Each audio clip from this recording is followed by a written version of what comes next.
Hello बच्चों, हम लोगों ने रेप्लिकेशन के बारे में देखा था, सेमी कंजर्वेटिव रेप्लिकेशन और डीएनए के भी बारे में। अब रेप्लिकेशन से रिलेटेड मशीनरी एंड एंजाइम्स के बारे में पढ़ने का नंबर है।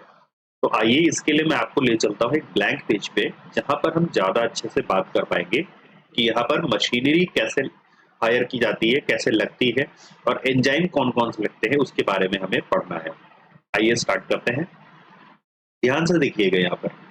सबसे पहले यहाँ जो हमने रेप्लिकेशन को पढ़ा है वो किसके बारे में पढ़ा है? दैट इज सबसे पहले पढ़ा है हमने ई कोलाई में।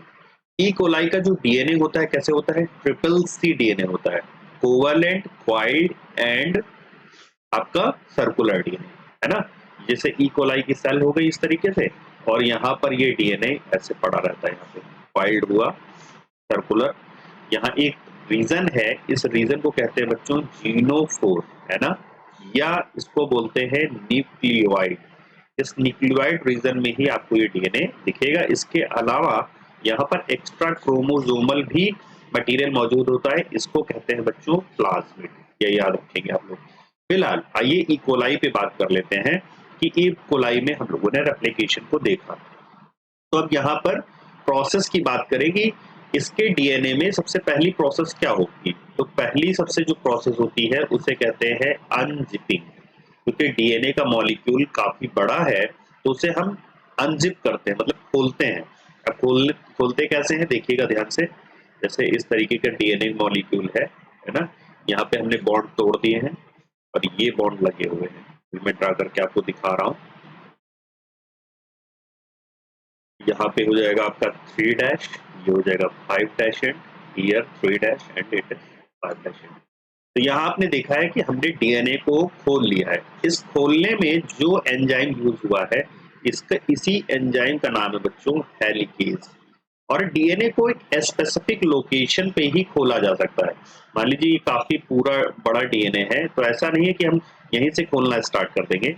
हो सकता है ओरिजिन ऑफ रेप्लिकेशन साइट यहाँ हो, तो हाँ अनजिप ऐसे करेंगे, यहाँ से अनजिप करना शुरू करेंगे। तो वो स्पेसिफिक साइट जहां से हम लोग इसे अनजिप करते हैं, यहाँ से इसकी ओरिजिन होती है रेप्लिकेशन को, उसे बोलते हैं origin of replication, that is ओरी साइट। ये ओरी साइट एक स्पेसिफिक साइट होती है, वहीं पर ये हेलिकेज एंजाइम काम कर सकता है और इसे खोलने को कोशिश करता है। अब ये खोलेगा खोलेगा तो थोड़ा थोड़ा खोलते हुए चलेगा। यहाँ पे आप देखिए फॉर्क का काम कर रहा है, तो यहाँ पर आपको बन रहा है फॉर्क। ध्यान से देखिएगा, ये फॉर्क आगे की ओर चल रहा है, ठीक। अब अगला एंजाइम जो आपको लगेगा बच्चों, वो लगेगा यहाँ पे एसएसबी प्रोटीन्स। यहाँ पर एसएसबी प्रोटीन्स का भी बहुत बड़ा हाथ है। ये एसएसबी प्रोटीन्स क्या करती हैं? ये एसएसबी प्रोटीन्स ये करती हैं कि ये जो हमने यहाँ पर नाइट्रोजनस बेसिस के बीच में हाइड्रोजन बॉन्ड्स को ब्रेक कर दिया है, दोबारा इनका बॉन्ड नहीं बनने देती है बच्चों। एसएसबी प्रोटीन्स यहाँ पर इनके बॉन्ड को बनने नहीं देंगी। तीसरा जो आपका एंजाइम होगा वो होगा बच्चों टोको आइसोमेरेज। कौन सा एंजाइम है? दैट इज टोको आइसोमेरेज। इस टोको आइसोमेरेज एंजाइम की खासियत होती है कि जब हम इसको खोल रहे होते हैं, जैसे आप दो तार को खींचिए, खींचना शुरू करते हैं, तो जो कॉइल तार होते हैं ऊपर की ओर टेंशन बनने लगता है बच्चों। ऊपर की ओर जो टेंशन बनता है, इस टेंशन को, सुपर कॉइलिंग के टेंशन को रिमूव करने के लिए जो एंजाइम यूज होता है, उसको कहते हैं बच्चों टोको आइसोमेरेज। ये टोको आइसोमेरेज सुपर कॉइलिंग को रिमूव करने का काम करता है। तो हियर आपको यानी मशीनरी में पहले शुरुआत के 3 एंजाइम पता होने चाहिए। अनजिपिंग में कर रहे हैं बच्चों हेलिकेज या अनवाइंडेज, एसएसबी प्रोटीन्स का साथ ले रहे हैं जो हाइड्रोजन बॉन्ड्स को दोबारा बनने से रोकती हैं। तीसरा हम लोग टोको आइसोमेरेज ले रहे हैं, ठीक है। अब इसके बाद अगली बारी आती है यहाँ पर डीएनए के बारे में समझने की, ये कि यहाँ पर ये डीएनए कैसे रेप्लिकेट करता है। तो उसके लिए हमें फिर से डीएनए फॉर्क को ऐसे बनाना होगा। हमने ये डीएनए फॉर्क बना लिया। डीएनए फॉर्क में आप देखेंगे बच्चों कि इस वाले थ्रेड पे यहाँ से इस तरीके से सीधे सीधे सीधे सीधे डीएनए बनता चला जाता है। ये जो नया डीएनए बन रहा है उसकी डायरेक्शन होती है बच्चों 5 डैश टू 3 डैश, और यहाँ पर छोटे छोटे डीएनए बन रहे होंगे। यहाँ पर बच्चों 5 डैश 3 डैश, फिर एक टुकड़ा बन जाएगा डीएनए का, दैट इज आपका बन जाएगा 5 डैश 3 डैश, फिर एक टुकड़ा बन जाएगा। अभी मैं एक्सप्लेन करता हूँ ऐसा क्यों हो रहा है 5 डैश 3 डैश। अब यहाँ पर क्योंकि ये हमें कंटिन्यूअस ये वाला थ्रेड मिल रहा है, तो दैट इज हम इसे बोल सकते हैं बच्चों कंटिन्यूअस स्ट्रैंड। कंटिन्यूअस स्ट्रैंड बोल सकते हैं, या इसको बोल सकते हैं बच्चों लीडिंग स्ट्रैंड, ये भी चल जाएगा, ठीक। और यहाँ पर देखिए डिसकंटिन्यूअस मिल रहे हैं, तो इसका नाम है बच्चों डिसकंटिन्यूअस स्ट्रैंड, या इसको बोल सकते हैं बच्चों लैगिंग स्ट्रैंड। क्या बोलेंगे? इसको बोलेंगे लैगिंग स्ट्रैंड, ठीक, क्योंकि यहाँ टुकड़े टुकड़े पर डीएनए मिल रहा है। अब ये नया डीएनए बनाने के लिए जो जिम्मेदार एंजाइम है, जो रिस्पॉन्सिबल एंजाइम है, उस एंजाइम का आपको नाम याद करना है। वो कौन सा एंजाइम होता है जो इसको डीएनए को बनवा रहा है? तो यहाँ पर जो एंजाइम बनवाने का काम कर रहा है, उस एंजाइम का नाम है बच्चों DDPA, that is DNA dependent poly isomerase, है ना। DNA dependent poly polymerase enzyme जो होगा डीडीपी, यही आपका यहाँ पर रेप्लिकेशन करवाने का काम करेगा। मेन एंजाइम यही है, ये स्ट्रेट चेन बनवाएगा डीएनए डिपेंडेंट पॉलीमरेज, और यहाँ पर भी इस तरीके से। अब ये जो डीडीपीए होता है, ये भी याद रखिए बच्चों 3 टाइप का होता है, फर्स्ट, सेकेंड एंड थर्ड। तो पूछा जाए इनमें से मेन इंपॉर्टेंट कौन सा एंजाइम है, तो याद रखिएगा बच्चों थर्ड वाला। अगर कभी आ जाए क्वेश्चन तो याद रखिएगा डीडीपी जो है डीएनए डिपेंडेंट पॉलीमरेज एंजाइम जो है, इसमें जो थर्ड वाला है, ये थर्ड मेन एंजाइम है, दैट इज वही लंबी लंबी चेन्स बना सकता है। क्लियर? अब देखिए यहाँ पर हो क्या रहा है, एक और बात आप देखेंगे, यहाँ पर आपको दिख रही होगी कि यहाँ पे एक ओल्ड स्ट्रैंड है और उसी के साथ न्यू स्ट्रैंड बन रहा है, यानी इन दोनों के बीच क्या हो जाएगी, अल्टीमेटली हाइड्रोजन बॉन्डिंग हो जाएगी। ऐसे ही यहाँ पर भी बच्चों हाइड्रोजन बॉन्ड्स बन जाएंगे, ठीक है। और बाद में क्या किया जाएगा, इन टुकड़ों को जोड़ दिया जाएगा, किसके द्वारा? लाइगेज एंजाइम से। तो लाइगेज एंजाइम से इसको भी जोड़ देंगे, तो यहाँ पर भी एक कंटिन्यूअस स्ट्रैंड ही बाद में फॉर्म हो जाएगा। तो बाद में आप देखोगे तो आपको एक डीएनए ऐसे मिल जाएगा और एक डीएनए यहाँ पर इस तरीके से मिल जाएगा। तो एक डीएनए से 2 डीएनए तैयार हो गए। अब एक डीएनए में आप क्या देख रहे हो, एक पुराना थ्रेड है दैट इज ओल्ड थ्रेड, एक नया थ्रेड है दैट इज न्यू थ्रेड। इसमें भी देखेंगे तो आपको एक ओल्ड थ्रेड दिखेगा और एक न्यू थ्रेड दिखेगा। इससे क्या प्रूव हो जाता है कि जो डीएनए हमारा है वो सेमी कंजर्वेटिव रूप से रेप्लिकेशन करता है। इसी को कहते हैं semi conservative replication. Semi conservative replication समझ में आ गया होगा आप लोगों को, है ना। तो इतनी बातें आपको याद रखनी है। एक बात और याद रखिए कि रेप्लिकेशन फॉर्क इस तरीके से बन रहा है, आगे की ओर जा रहा है ना। तो जिस डायरेक्शन में रेप्लिकेशन फॉर्क जा रहा है उसी डायरेक्शन में आपका कंटिन्यूअस स्ट्रैंड या लीडिंग स्ट्रैंड भी है। वाइल अगर आप देखें यहाँ पर तो अपोजिट डायरेक्शन है, रेप्लिकेशन फोर्क जा रहा है इस डायरेक्शन में और आपका लैगिंग स्ट्रैंड अपोजिट डायरेक्शन में जा रहा है। तो ये क्वेश्चन की लैंग्वेज याद रखिएगा। आपके एनसीईआरटी में डायग्राम बना है, इस डायग्राम से इस क्वेश्चन को निकाल करके पूछा जा सकता है कि यहाँ पर ये जो कंटिन्यूअस स्ट्रैंड है उसकी डायरेक्शन जस्ट सेम है यहाँ पर लीडिंग स्ट्रैंड के साथ, वाइल यहाँ जो आपका डिसकंटिन्यूअस स्ट्रैंड है, डिसकंटिन्यूअस स्ट्रैंड रेप्लिकेशन फॉर्क के अपोजिट जा रहा है। तो इन बातों का ध्यान रखते हुए क्वेश्चन हम लोग करेंगे। तो मैंने आपको पढ़ा दिए एंजाइम्स, एंजाइम्स में फिर से मैं बोल रहा हूँ हेलिकेज लगेगा और आपका लगेगा एसएसबी प्रोटीन्स एंड टोपोआइसोमेरेज, ये तो अनजिपिंग करने के लिए, टेंशन को रिमूव करने के लिए। मेन रेप्लिकेशन जो एंजाइम है वो डीडीपी है, डीएनए डिपेंडेंट पॉलीमरेज, वो भी 3 प्रकार के होते हैं, उसमें भी थर्ड वाला मेन है।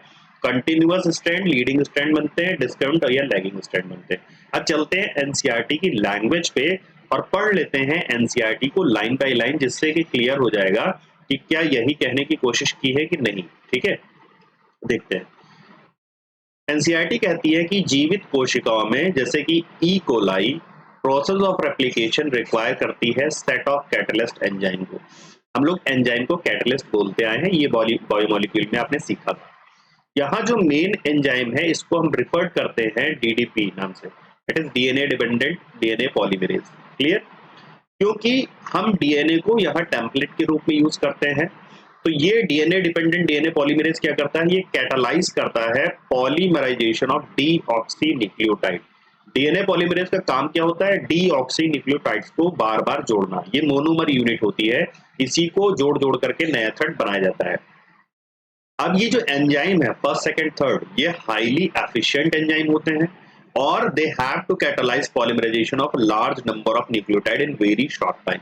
बहुत ही कम समय में इनको रेप्लिकेशन कर देना पड़ता है। आपको याद होगा एस्केरिचिया कोलाई 20 मिनट्स में डिवाइड हो जाती है, लगभग लगभग यानी 18 मिनट्स में इसका रेप्लिकेशन कंप्लीट हो जाता है ना। तो ई कोलाई में ओनली कितने होते हैं बेस पेयर, ये भी डाटा आपको याद कराया गया था। 4.6 इंटू 10⁻6 बेस पेयर होते हैं। अगर हम ह्यूमन से कंपेयर करेंगे तो इसमें 6.6 10⁹ बेस पेयर होते हैं। कंप्लीट करता है ये अपने रेप्लिकेशन प्रोसेस को 18 मिनट में। ये सारे डाटा है बच्चों, फैक्ट है, याद रखिए। 18 मिनट में अपने डीएनए रेप्लिकेशन को पूरा कर लेता है। इसका मतलब अगर हम लोग इसके रेप्लिकेशन को 18 मिनट के हिसाब से डिवाइड करें इसके बेस पेयर को, तो हमें ये डाटा निकल के आता है कि एवरेज रेट पॉलीमराइजेशन को जो निकलेगा वो निकलेगा कि 2000 बेस पेयर पर सेकेंड हम जोड़ रहे हैं। फिर से मैं बोल रहा हूं, अगर हम लोग ठीक है इस 4.6 इंटू 10⁻6 बेस पेयर को डिवाइड करेंगे 18 मिनट को सेकंड्स पे बना करके, तो हमें पता चलेगा कि 2000 बेस पेयर हमें पर सेकंड दैट इज डीऑक्सीन्यूक्लियोटाइड हमें लगातार जोड़ने पड़ेंगे। तो एक सेकंड में सोचिए 2000, वो भी एक्यूरेटली, एक्यूरेसी भी होनी चाहिए। तो एनसीईआरटी कहती है not only do these polymerase have to be fast but they also have to catalyse the reaction with high degree of accuracy. Accuracy भी होनी चाहिए। अगर मिस्टेक हो गई रेप्लिकेशन के दौरान तो रिजल्ट हो जाएगा बच्चों डीएनए में चेंज, और डीएनए में जो चेंज आ जाएगा उसकी वजह से क्या हो जाएगा रिजल्ट, दैट इज म्यूटेशन देखने को मिलेगा। यहाँ पर हमारा डीएनए थोड़ा सा चेंज हो जाएगा। आगे बात करें, अगर हम एनर्जी ऊर्जा के लिए बात करें तो एनर्जेटिकली रेप्लिकेशन काफी एक्सपेंसिव प्रोसेस है, इसीलिए हम पूरे डीएनए को एक बार में नहीं खोल सकते बच्चों। रेप्लिकेशन फॉर्क थोड़ा थोड़ा करके आगे बढ़ता जाता है और यहाँ पर हम रेप्लिकेशन करते जाते हैं, एक बार में नहीं कर सकते क्योंकि एट अ टाइम हमारे पास सेल में एक साथ इतनी एनर्जी अवेलेबल नहीं होती है। डीऑक्सीराइबोन्यूक्लियोसाइड ट्राइफॉस्फेट, यहाँ पर बच्चों जो हमारा पॉलीमरेज पॉलीमर में जो काम कर रहा है monomer that is deoxyribo nucleotide, उसमें देखें तो दो फॉस्फेट एक्स्ट्रा होते हैं। दो फॉस्फेट एक्स्ट्रा होने से इसका नाम पड़ जाता है डीऑक्सीराइबो न्यूक्लियोसाइड ट्राइफॉस्फेटेज। इसके डुअल पर्पस होते हैं। पहला, ये बच्चों सबस्ट्रेट के अलावा एनर्जी फॉर पॉलीमराइजेशन रिएक्शन में भी काम कर रहा है। मतलब इसकी जो दो टर्मिनल के फॉस्फेट हैं इनर डीऑक्सी न्यूक्लियोसाइड ट्राइफॉस्फेटेज, ये हाई एनर्जी फॉस्फेट कहे जाते हैं, और जैसे एटीपी में ये फॉस्फेट एनर्जी देने का काम करते हैं वैसे ही यहाँ पर भी ये फॉस्फेट आपको एनर्जी देने का काम करेंगे। इसके लिए मैं आपको ले चल रहा हूँ ब्लैंक पेज पे, ध्यान से देखिएगा, जो मैं कहने की कोशिश कर रहा हूँ उसे आप समझ पाएंगे। यहाँ एनसीईआरटी कह रही है कि हमने ये बनाई शुगर, ठीक है, ये शुगर है, इसके फर्स्ट कार्बन पे नाइट्रोजनस बेस को जोड़ा है, यहाँ पे फिफ्थ कार्बन है, यहाँ एक फॉस्फेट लगा हुआ है, ठीक। तो इतना हिस्सा क्या कहलाता है, इतना हिस्सा आप केवल बताइएगा बिना फॉस्फेट को। क्या हम लोगों ने इसको पढ़ा है, न्यूक्लियोसाइड बोलते हैं। क्या बोलते हैं, न्यूक्लियोसाइड। और जब फॉस्फेट जुड़ जाता है तो न्यूक्लियोटाइड बोलते हैं। तो यहाँ देखिएगा ये न्यूक्लियोटाइड बना, इसमें एक हाई एनर्जी बॉन्ड लगाओ, एक फॉस्फेट जोड़ो, और एक एनर्जी हाई एनर्जी बॉन्ड लगाओ, एक फॉस्फेट और जोड़ो। तो क्या होता है कि जब इस इतनी यूनिट को हमें जोड़ना होता है तो हम दो बॉन्ड तोड़ देते हैं, ये हाई एनर्जी बॉन्ड ये तोड़ देंगे और ये वाला तोड़ देंगे। हाई एनर्जी बॉन्ड को तोड़ने से एनर्जी निकलेगी और ये एनर्जी यूज हो जाएगी यहाँ पर इसको ज्वाइंट कराने में। इस तरीके से आपके न्यूक्लियोटाइड जुड़ते चले जाएंगे और डीएनए का थ्रेड लंबा होता चला जाएगा।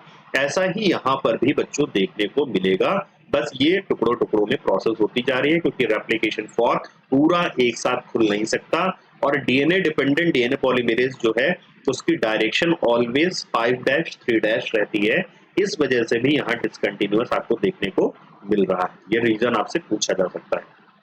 अब आगे चलते हैं, यहाँ पर आपसे और इंफॉर्मेशन मांगी गई है कि डीएनए डिपेंडेंट डीएनए पॉलीमरेज के साथ ही मैनी एडिशनल एंजाइम्स भी रिक्वायर्ड होते हैं टू प्रोसेस ऑफ रेप्लिकेशन को कंप्लीट करने के लिए with high degree of accuracy. तो यहाँ कौन कौन से एंजाइम है ये आपको पता है बच्चों, कौन कौन से मैंने बताया है आपको, अनवाइंडेज बताया है, एसएसबी प्रोटीन एंजाइम्स बताए हैं, और टोपो आइसोमेरेज बताया है, बहुत अच्छे से याद रखिएगा। और लास्ट में मैंने जो बताया है उसे बताया है लाइगेज, है ना। डिसकंटिन्यूअस थ्रेड के लिए। अच्छा, एक इंफॉर्मेशन रह जा रही है कि डिसकंटिन्यूअस थ्रेड जो बन रहा है, ये स्ट्रैंड बन रहा है, उसको बच्चों ओकाजाकी नाम के साइंटिस्ट के नाम पे हम लोग ओकाजाकी फ्रैगमेंट्स भी बोलते हैं, ये याद रखिएगा। तो ओकाजाकी फ्रैगमेंट्स को लास्टली हम जोड़ते किससे हैं? लाइगेज एंजाइम से हम लोग इसको लिंक करते हैं। एनसीईआरटी आगे कहती है अगर हम लॉन्ग डीएनए मॉलिक्यूल के देखें तो since the two strand of DNA can not be separated in its entire length, है ना, इसके दोनों स्ट्रैंड एक बार में आप कंप्लीटली नहीं खोल सकते। क्यों? रीजन दिया जा रहा है due to very high energy requirement, बहुत ज्यादा एनर्जी चाहिए डीएनए के दोनों स्ट्रैंड को सेपरेट करने के लिए, और ये एनर्जी सेल के अंदर एक समय में उपलब्ध नहीं होती है। रेप्लिकेशन अकर इसीलिए होता है with small opening of the DNA helix. तो यहाँ पर हम छोटा छोटा हेलिक्स खोलते हुए चलते हैं और इस छोटे छोटे खुले हुए हेलिक्स को बोलते हैं रेप्लिकेशन फॉर्क। फॉर्क मानी चिमटा, देखिए वहां चिमटा जैसी आपको आकृति दिख रही होगी। फिर आगे एनसीईआरटी कहती है कि DNA dependent DNA polymerase catalyse करता है पॉलीमराइजेशन रिएक्शन को केवल और केवल एक ही डायरेक्शन में, 5' to 3' डायरेक्शन। ये सारे रीजन है कि क्यों हमें डिसकंटिन्यूअस थ्रेड एक छोर पे मिल रहा है। कारण क्या बताया गया? एक तो हाई एनर्जी बताया गया, दूसरा बताया गया कि डीएनए डिपेंडेंट डीएनए पॉलीमरेज की डायरेक्शन जो है वो केवल 5' to 3' काम करने की है। तो जब 5' to 3' ही बन सकता है बच्चों, तो यहाँ पर प्रॉब्लम तो होगी। एक तरफ तो आप कंटिन्यू बना लोगे, लेकिन दूसरी तरफ तो छोटा छोटा खुल रहा है, तो जितना खुलेगा आप उतना ही बना पाओगे, जितना खुलेगा उतना ही बना पाओगे, इसलिए टुकड़ों में मिल रहा है दूसरा। तो this create some additional complication at the replication fork. इसके रिजल्ट क्या होंगे? इसके रिजल्ट होंगे कि ऑन वन स्ट्रैंड, एक स्ट्रैंड पे जिसकी पोलैरिटी बच्चों, जिसकी पोलैरिटी मतलब टेम्पलेट वाले थ्रेड की पोलैरिटी जहां पे 3' 5' है, वहां आपको कंटिन्यूअस स्ट्रैंड मिल जाएगा बच्चों। और जिस टेम्पलेट स्ट्रैंड की पोलैरिटी 5' 3' है, वहां पर बच्चों आपको डिसकंटिन्यूअस स्ट्रैंड देखने को मिलेगा। अब बारी आती है लाइगेज एंजाइम की। लाइगेज एंजाइम क्या करेगा? तो जो डिसकंटिन्यूअस स्ट्रैंड होते हैं इनको कहते हैं बच्चों ओकाजाकी फ्रैगमेंट्स। क्या बोलते हैं? ओकाजाकी फ्रैगमेंट्स बोलते हैं। ये पुराना क्वेश्चन है, पूछा जा चुका है नीट में बच्चों। तो ओकाजाकी फ्रैगमेंट्स को बच्चों लेटरली इनको ज्वाइन कर दिया जाता है with the help of enzyme, और इस एंजाइम का नाम है डीएनए लाइगेज। आगे एनसीईआरटी क्या कहती है? DNA polymerase on their own cannot initiate the process of replication. DNA polymerase की हिम्मत नहीं है कि अकेले वो इस प्रोसेस को स्टार्ट कर दे। इसको पहचान करवाने में कोई न कोई एंजाइम्स या फैक्टर मदद करता है और वो स्पेसिफिक साइट को पहचानवा देता है, और ये स्पेसिफिक साइट को ही क्या बोलते हैं? ऑरिजिन ऑफ रेप्लिकेशन बोलते हैं। एनसीईआरटी कहती है also the replication does not initiate randomly at any place. ऐसा नहीं है बच्चों कि ये डीएनए पड़ा हुआ है और आपने यहाँ से इसको खोलना शुरू कर दिया, ऐसा नहीं होगा। जहां पर आपको रेप्लिकेशन साइट दिखेगी, ओरी साइट दिखेगी, ओरिजिन ऑफ रेप्लिकेशन साइट दिखेगी, वहां से इसे आप केवल ओपन कर सकते हैं। हर जगह से डीएनए ओपन नहीं कर किया जा सकता है। तो there is a definite reason in E coli DNA where the replication originate होता है। सच रीजन, ऐसे रीजन को हम लोग कहते हैं ओरिजिन ऑफ रेप्लिकेशन। क्या बोलते हैं बच्चों इनको? ओरिजिन ऑफ रेप्लिकेशन के नाम से इसको जाना जाता है। अब बारी आती है अगले स्टेटमेंट की कि डी हमसे एनसीईआरटी क्या बोलने जा रही है। ठीक है, तो यहां पर देखते हैं इंफॉर्मेशन को। Because of the requirement of the origin of replication, that a piece of DNA if needed to be propagated during recombinant DNA procedure require a vector. The vector provide the origin of replication. तो हम लोग करते क्या है बच्चों? Genetic engineering में देखें, ये जैसे हम लोगों ने प्लाज्मिड लिया और प्लाज्मिड में origin of replication जहां जहां पे होता है वहीं वहीं पर हम डिजायर फ्रेगमेंट को डाल देते हैं, और डिजायर फ्रेगमेंट जब इसमें फिट हो जाएगा बच्चों, तो इस प्लाज्मिड को हम जिस भी सेल में डाल देंगे, जब ये प्लाज्मिड रेप्लिकेट करेगा तो ये हमारा डिजायर्ड फ्रेगमेंट भी बच्चों उतनी बार ही रेप्लिकेट कर जाएगा। इसको मैं आपको जेनेटिक इंजीनियरिंग में पूरे विस्तृत तरीके से पढ़ाऊंगा। अब आगे चलते हैं। एनसीईआरटी कहती है कि further not every detail of replication is understood well. 12th के लेवल पे, आपका 11th 12th चल रहा है, तो 12th के लेवल पे हमारे पास इतनी ज्यादा जानकारी यहाँ मौजूद नहीं है, हायर क्लासेस में जरूर है। इन यूकैरियोट्स में बात करें तो जो रेप्लिकेशन होता है बच्चों ये S phase of cell cycle में कंप्लीट हो जाता है। कहां पर कंप्लीट होता है बच्चों? S phase. जबकि अगर हम प्रोकैरियोट में बात करेंगे तो कहां ये कंप्लीट होता है? Prior to fission. याद रखिएगा, बैक्टीरिया फिशन से जस्ट पहले रेप्लिकेशन कर जाता है, जबकि आपको यूकैरियोट में देखने को मिलेगा S phase of the cell cycle.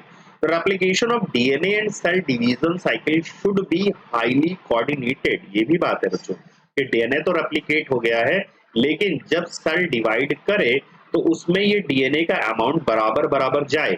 अगर बराबर नहीं जाता है डीएनए अमाउंट, हाईली कोऑर्डिनेट नहीं रह पाती है सेल साइकिल सेल डिवीजन के साथ, तो क्या होगा? तो होगा ये कि एक किसी सेल में ज्यादा डीएनए हो सकता है और एक किसी सेल में कम डीएनए हो सकता है। उसकी वजह से इनका क्रोमोसोम नंबर डिफरेंट डिफरेंट हो जाएगा और क्रोमोसोम नंबर डिफरेंट होने से प्लॉइडी डेवलप हो जाएगी और प्लॉइडी अपने आप में सिंड्रोम का रूप में दर्शाती है। ठीक है, दर्शाती है।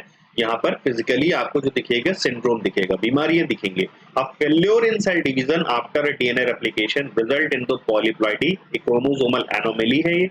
You will learn the detailed nature of origin and the process occurring in this the higher classes। तो हायर क्लासेस में इसको आप पूरा कंप्लीट कर लेंगे। यहाँ पर हमारा कंप्लीट हो जाता है रेप्लिकेशन। मैं कई सारे यहाँ पे स्टेप्स को एक साथ इसीलिए बता रहा हूँ जिससे आपको ये जानकारी हो जाए कि एनसीईआरटी क्या कहने की कोशिश कर रही है।